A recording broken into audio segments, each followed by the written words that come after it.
찬양하겠습니다. 210장입니다.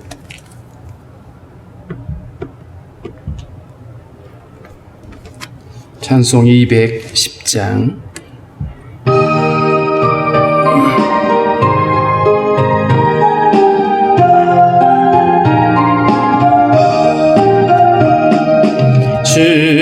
시온성과 같은 교회 그의 영광은 없다.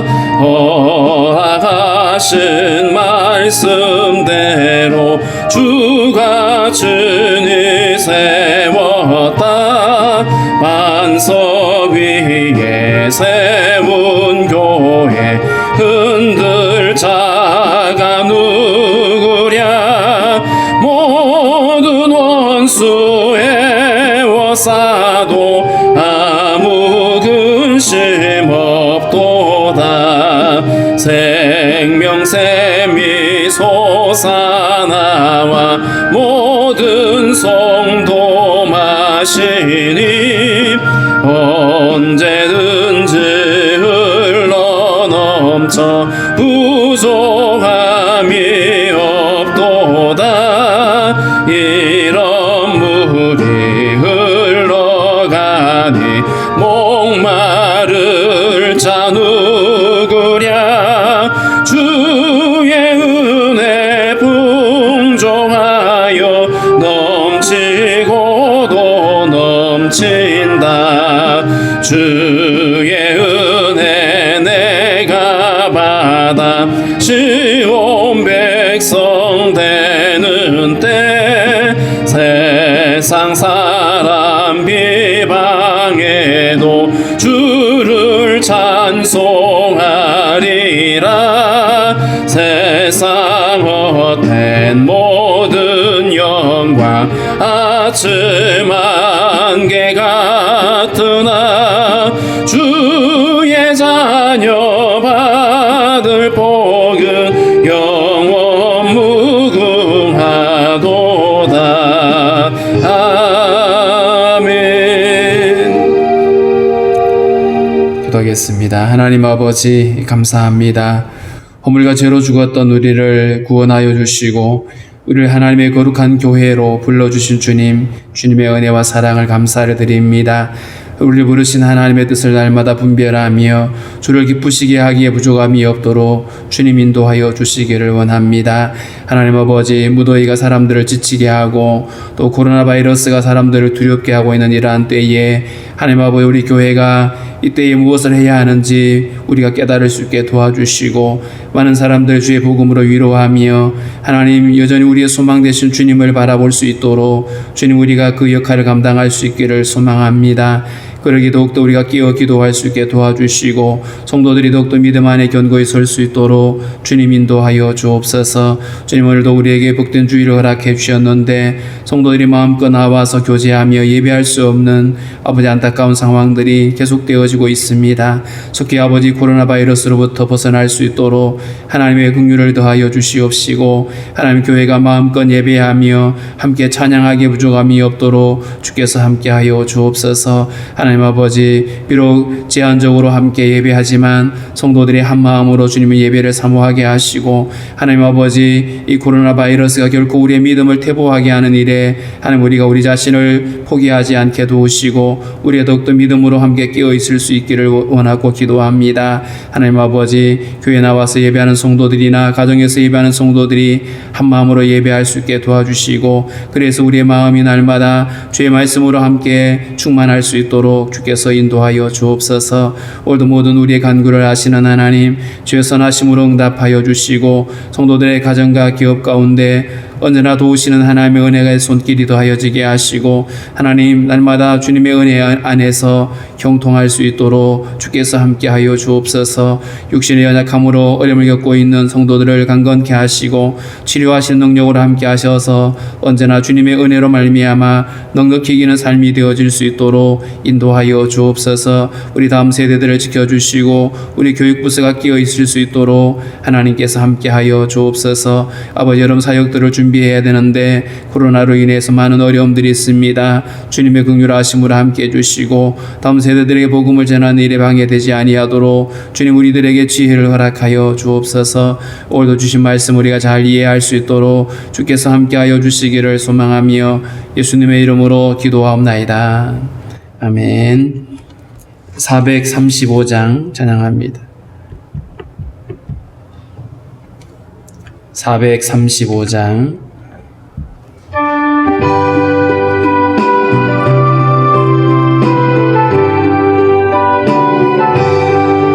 나의 영원하신 기업 생명보다 귀하다. 나의 갈 길 다가도록 나와 동행하소서. 주께로 가까이 주께로 가오니 나의 갈 길 다가도록 나와 동행하소서. 세상 부귀한 일함과 모든 명예 버리고 험한 길을 가는 동안 나와 동행하소서.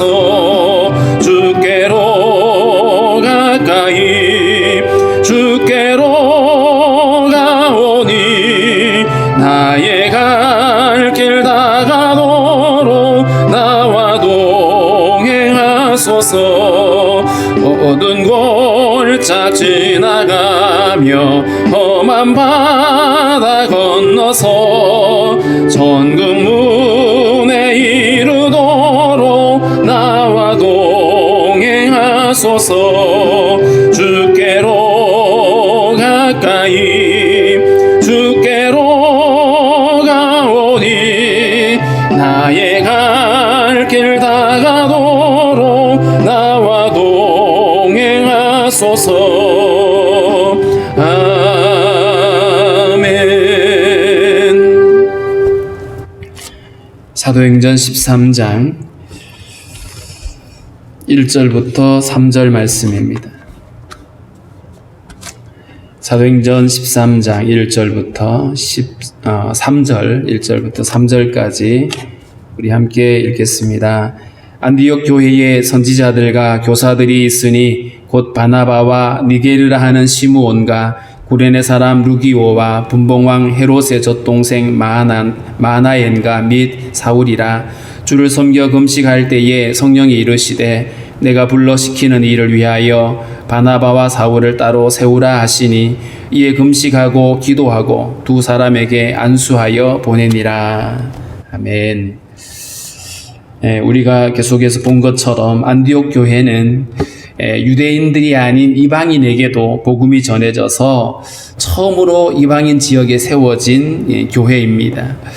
그동안 이방인에 대한 편견으로 인해서 유대인들에게만 전파되던 복음이 유대인이 아닌 헬라인 곧 이방인에게도 전해진 것입니다. 안디옥에서 이렇게 이방인들이 주께 돌아온다는 얘기를 예루살렘 교회가 듣고 바나바를 파송하게 되죠. 그래서 바나바가 거기서 말씀을 가르치는데 그때에 주의 손이 함께해서 많은 사람들이 예수님을 믿고 돌아오게 되죠. 바나바가 복음을 전하고 또 기적들이 일어나고 또 그래서 많은 사람들의 마음이 주님께로 돌이키게 되는 이러한 상황들. 자, 그런데 이 안디옥 교회가 건강한 교회의 모델이라고 할 수 있습니다.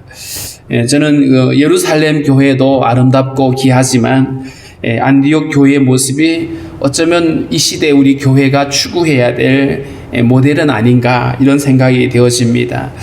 첫 번째 이 안디옥 교회의 특징이 뭐냐 하면 말씀을 가르치는 교회였어요. 1절에 있는 것처럼 안디옥 교회에 선지자들과 교사들이 있으니 이들의 역할은 복음을 설명하고 말씀을 가르치는 사람들입니다. 바나바, 그 다음에 시므온, 루기오, 마나엔, 그리고 사울, 유명한 인물들이 기록이 되어져 있는데 이들의 모든 역할은 선지자와 교사들이었다라고 말씀을 하는데요. 여기서 우리가 주목해 볼 것은 예수님을 믿는 사람들을 핍박을 하다가 극적으로 부활하신 예수님을 만났던 사울이 이 안디옥 교회의 교사로 활동을 하게 된 것이죠. 많은 사람이 주께로 돌아올 때에 바나바는 그저 많은 사람들이 회심하고 돌아오는 것에 만족하지 않고 이들에게 말씀을 잘 가르칠 수 있는 사람을 구하는데 그것을 위해서 사울을 찾아갑니다. 먼 곳에서 혼자 지금 가 있는 이 사울을 찾아서 데려옵니다. 왜냐하면 말씀을 잘 가르칠 수 있는 능력이 사울에게 있음을 알았고요. 사울은 어려서부터 율법을 잘 배웠고 또 최고의 스승이었던 가말리엘 문화에서 율법을 배워온 율법에 능통한 사람입니다. 특별히 안디옥 교회가 이방인의 교회니까 이방인들에게 말씀을 잘 설명하려면 정말 율법에 능통하고 말씀에 능통한 사람이 필요했던 것이죠. 말씀에 기초하지 않고 그저 기적만 보고 예수를 믿게 된 사람들은 그 뿌리가 튼튼하지 않습니다. 환난이 오고 여러 가지 어려움이 오면 믿음이 넘어질 수 있어요. 그렇기 때문에 말씀에 기초하지 않는 믿음은 언제든지 무너질 수 있는 위험이 있기 때문에 말씀으로 더 견고하게 그들의 믿음을 확증하는 이런 것들이 필요했습니다. 그래서 이 두 사람이 열심히 복음을 가르쳤고 그러면서 많은 사람들이 늘어나면서 또 더 많은 또 교사들을 세우는데 이들의 가르침으로 인해 가지고 안디옥 교회가 정말 말씀으로 다져진 예수님의 제자들로 세워지는 걸 알 수 있습니다. 말씀을 바르게 가르칠 때에 이들은 이 말씀을 통해서 인간의 죄가 뭔지 이 인간의 죄를 해결하기 위해서 하나님이 어떤 일을 하셨는지를 말해줄 수 있었습니다. 왜냐하면 디모데후서 3장에 있는 말씀처럼 모든 성경은 우리로 하여금 예수 안에 있는 믿음으로 말미암아 구원에 이르는 지혜가 있게 하는 것이죠. 뿐만 아니라 하나님의 사람들이 어떻게 세워져야 되는지 말씀을 통해서 잘 알 수가 있습니다. 우리의 믿음을 더 든든하게 하기 위해서 이렇게 말씀이 가르쳐져야 되고 또 말씀을 가르쳐야 되는 이유 중에 또 하나가 뭐냐 하면 세상에는 미혹하는 이단들이 많거든요. 이 이단은 초대교회부터 이미 시작이 되어져요. 기독교 역사 가운데 이단이 없었던 적은 한 번도 없습니다. 말씀을 정확하게 알아야 말씀의 뿌리에 내려져 있어야 이단이 유혹할 때 넘어가지 않을 수 있거든요. 수많은 사람들이 이단에 넘어가는 이유 중에 하나가 이렇게 말씀에 기초한 믿음이 안 세워져 있기 때문입니다. 왜냐하면 이단들이 말씀을 갖고 와가지고 펴놓고 이 말씀이 이러하다라고 다른 얘기를 해버리거든요. 그러면 넘어가는 이유가 말씀의 뿌리를 내리지 못했기 때문이다. 그래서 말씀으로 훈련되어지고 판단한 능력이 갖추어지게 되면 이단을 분별할 수가 있게 되는 것이고요. 또 말씀을 가르쳐야 되는 것 중에 하나가 뭐냐 하면 우리 자녀 세대, 우리 다음 세대들이 말씀으로 잘 세워져 갈 수 있어야 됩니다. 다음 세대들을 말씀으로 가르치고 양육하는 것은 건강한 교회가 반드시 감당해야 될 몫이라고 할 수 있겠죠. 두 번째, 이 안디옥 교회가 건강한 교회인 까닭이 뭐냐 하면 하나님의 뜻을 구하는 교회였습니다. 세상에 존재하는 모든 것들은 그것을 세우거나 만든 이에 목적이 있습니다.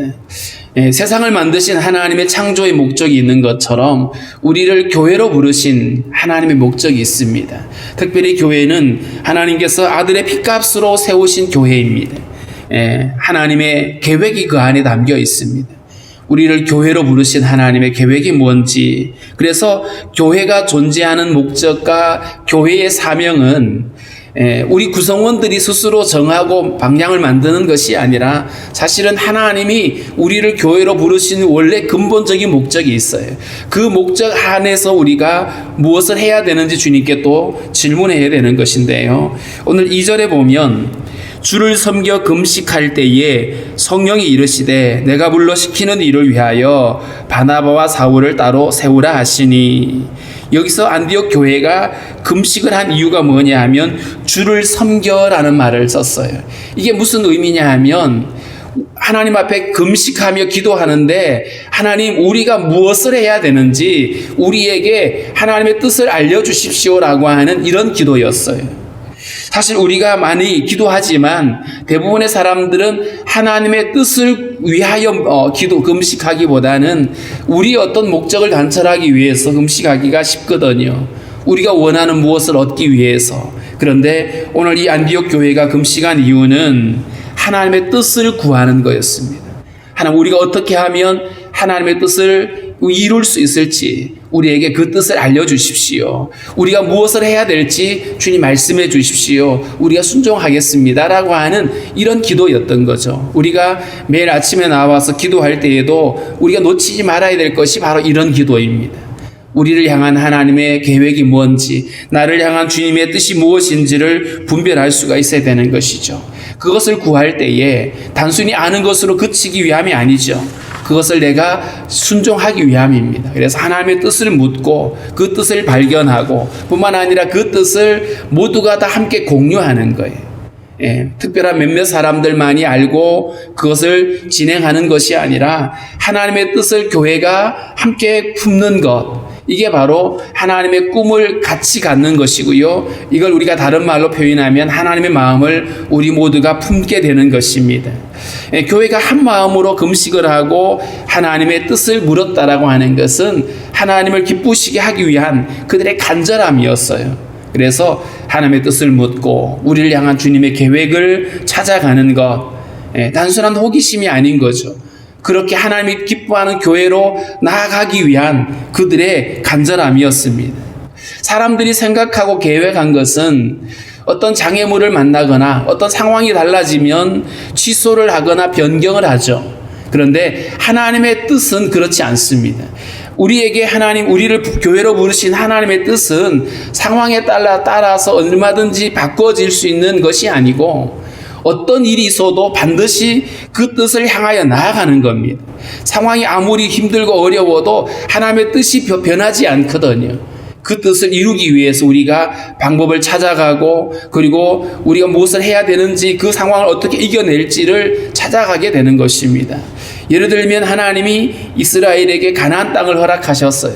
그 가나안 땅을 허락하신 이유는 그 가나안 땅에 하나님 나라를 세우기 위함이었거든요. 그 가나안 땅에 하나님 나라를 세울 목적이 있기 때문에 어려워도 가야 되는 것이고요. 힘들어도 가야 되는 것입니다. 하나님의 뜻이 그곳에 하나님 나라를 세우는 것이기 때문에. 그런데 이 하나님의 뜻을 알지 못하고 오직 그곳에 가서 우리들이 편하게 살 것만 생각을 했던 사람들은 가나안 땅을 정탐해 보고 나니까 우리는 못 들어갔다 다 죽어, 이렇게 돼버린 것이죠. 그러니까 결국 하나님의 약속의 땅에 들어가서 하나님 나라를 세우려고 하기보다는, 아무리 힘들고 어려워도 그것을 돌파하려고 하기보다는 그냥 애굽으로 돌아가자, 포기하자, 이렇게 결론을 내려버렸던 것이죠. 그러나 하나님의 뜻을 알고 그 뜻을 이루기 위한 사람들은 하나님이 일을 하실 거다, 그러니까 우리가 물러서서는 안 된다라고 믿음으로 나아갔던 겁니다. 그렇게 믿음으로 나아갔던 여호수아와 갈렙은 그 약속의 땅을 들어갈 수 있었고 하나님의 그 영광을 함께 경험할 수가 있었던 것이죠. 이처럼 우리 교회가 하나님의 뜻을 묻고 그 변할 수 없는 하나님의 뜻을 이루기 위해서 우리가 순종의 걸음을 걷기를 결정하는 것, 이게 바로 주를 섬겨 금식하는 이 안디옥 교회의 모습이었습니다.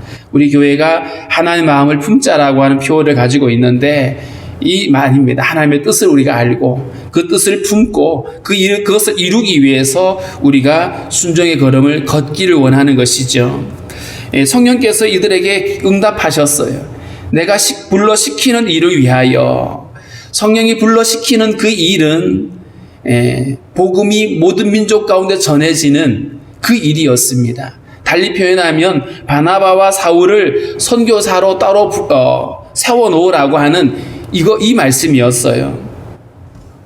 성도들이 하나님의 뜻을 분별하고 그 하나님의 뜻이 이제 우리에게 명확해졌다라면 거기에 순종하기 위해서, 그 순종하기 위해서 자신을 드려야 되는데, 여기서 그걸 우리가 헌신이라고 말합니다. 근데 이 헌신은 우리 수준에 뭔가 우리가 일을 할 때에 내게 전혀 부담이 안 되고 내가 할 수 있는 어떤 적정성에서 그냥 편한 마음으로 드릴 수 있는 수준의 헌신이 아니라, 어떻게 보면 굉장히 기도가 필요하고 믿음이 필요한 그런 헌신이었어요.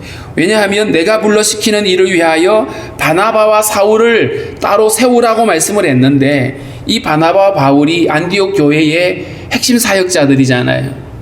이 핵심 사역자들을 선교사로 따로 보내는 일, 사실은 쉽지 않은 일이죠. 그런데 이들은 하나님의 뜻이 분명하니까 거기에 순종하기 위해서 오늘 3절에 보면 이들이 또다시 금식을 해요. 2절의 금식과 3절의 금식이 다른 목적이죠. 2절은 하나님의 뜻을 묻기 위해서 금식을 했다라면 3절은 거기에 순종하기 위해서 금식을 한 거예요. 순종하기 위해서 금식하고 기도하고 그리고 두 사람에게 안수해서 보내고 있습니다. 이게 바로 안디옥 교회가 건강한 교회의 모습인 거예요. 하나님의 뜻이 분명할 때에 거기에 순종하기 위해서 자신들을 내려놓는 기도, 자기들을 포기하는 금식하는 기도를 하고 있는 것이죠. 하나님의 뜻을 분별하기 위해서 금식을 했기 때문에 이 말씀에 기꺼이 순종을 하는데, 순종을 하면서 이들은 자기들의 생각을 내려놓고 하나님의 뜻에 자기들을 맞추는 겁니다. 그리고 이 바나바와 사울을 파송할 뿐만 아니라 이 안디옥 교회는 사실상 선교센터가 되죠. 이들의 필요들을 공급하고 이들을 위하여 기도하고 이렇게 하는 것입니다. 그래서 하나님의 교회는 몇몇 사람들의 헌신으로 이루어가는 것이 아니라 모든 사람들이 그 일에 함께 참여하고 모든 구성원들이 각자 역할을 감당하면서 그 일들이 하나로 만들어져 가는 거예요. 이게 몸이거든요. 우리의 몸의 건강을 위해서 어느 한 부분만 교회가 그 부분만 건강해지면 되는 게 아니라 몸 전체가, 모든 지체가 건강을 회복을 해야 되거든요. 그래서 교회의 건강은 어떤 특별한 헌신자들이 세워지는 이것만으로는 불가능한 거죠. 모든 구성원들이 함께 세워가고 함께 만들어가고 함께 헌신을 하게 될 때에 우리의 교회의 모습은 아름답게 될 수가 있습니다.